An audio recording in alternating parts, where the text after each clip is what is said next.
आज हम बात करेंगे मीन और average value of AC current. तो जो मीन वैल्यू होती है, एवरेज वैल्यू होती है किसी भी एसी करंट की कंप्लीट साइकिल के लिए, तो वो कितनी होती है आपकी 0। क्योंकि आप देख सकते हैं कि जो कंप्लीट साइकिल के लिए अगर मैं ग्राफ ड्रॉ करता हूँ तो ये ग्राफ होता है, और इसमें जितना वैल्यू पॉजिटिव है इसी का उतना ही कैसा है आपका नेगेटिव।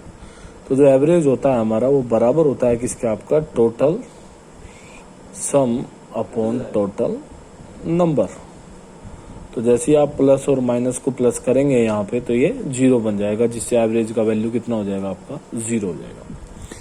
तो इसी वजह से ध्यान रखें कि जो एवरेज निकाला जाता है इसी का, वो किसके लिए निकाला जाता है बेटा आपका, वो निकाला जाता है फॉर हाफ जो आपकी साइकिल होती है उसके लिए।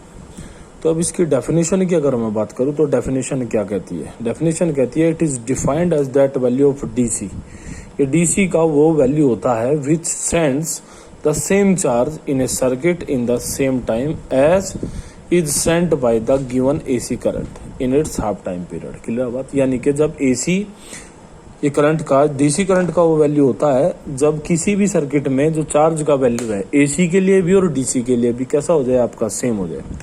फॉर एग्जाम्पल जैसे मान लिया ये एक रेजिस्टेंस मैंने जोड़ दिया यहाँ पे, और इस रेजिस्टेंस को अगर मैं पहले डीसी के साथ कनेक्ट करता हूँ तो इसमें से क्या चलेगा, कोई करंट चलेगा, जिसकी वजह से यहाँ पे किसी dt टाइम में मैंने मान लिया कि कोई चार्ज आपका स्टोर हो जाएगा, आपका कितना dq। क्लियर बात। इसी तरीके से अगर मैं इसको किसी AC सोर्स के साथ जोड़ देता हूँ तो आप देख सकते हैं कि ये करंट फिर चलेगा, तो ये dq ही चार्ज आपका जब स्टोर हो जाएगा। क्लियर बात, करंट की उस वैल्यू के लिए कि जब ये dq ही चार्ज क्या हो जाए आपका, स्टोर हो जाए इस रेजिस्टेंस के ऊपर भी। ठीक है, तो उसको हम बोलते हैं, यानी कि ये जो करंट है आपका डीसी वाला, इसको हम बोलते हैं एवरेज करंट। क्लियर बात। तो इसको निकालने के लिए अगर आप देखें तो सबसे पहले हमारा dt टाइम के लिए मैंने मान लिया कि जो dq है वो कितना हो जाएगा बेटा आपका i dt। अब i हम जानते ही हैं कितना होता है, i not sine omega t होता है। तो जैसी ये वैल्यू मैं यहाँ पे पुट करूंगा तो ये हो जाएगा आपका i not sine omega t। लेकिन हमें तो टोटल चार्ज चाहिए, तो टोटल चार्ज के लिए अगर आप देखें तो आपको क्या करना पड़ेगा, इसको इंटीग्रेट, ये 0 से q और कहाँ से कहाँ, 0 से t/2, क्योंकि हाफ साइकिल के लिए आप काम कर रहे हैं। तो इक्वल्स टू ये तो q बन जाएगा i not as it is, sine का कितना होता है minus cos omega t upon omega, और लिमिट कहाँ से कहाँ आपकी t/2। तो t में जब वैल्यू रखूंगा मैं t की तो 2 पाई अपॉन ओमेगा, तो इसका मतलब क्या होगा आपका पाई अपॉन, देखिए आप t/2 में जब t का वैल्यू पुट करेंगे तो t का वैल्यू कितना होता है आपका 2 पाई अपॉन, तो ये 2 से तो पाई अपॉन ओमेगा आपका हो जाएगा, ये माइनस आई नोट अपॉन ओमेगा बाहर लिमिट रखिए कोस ओमेगा, ये value pi upon omega minus cos 0, omega से ओमेगा कटेगा, माइनस आई नोट अपॉन ओमेगा कोस पाई का वैल्यू -1, ये भी -1, तो ये हो जाएगा आपका 2i नोट अपॉन ओमेगा। ये वैल्यू किस चीज़ की है बेटा आपकी, ये वैल्यू है चार्ज की। ठीक है, ठीक है। अब ये एसी के लिए काम कर लिया आपने, यानी कि इतना चार्ज आपके हिसाब से स्टोर हो गया। ठीक है, एसी का।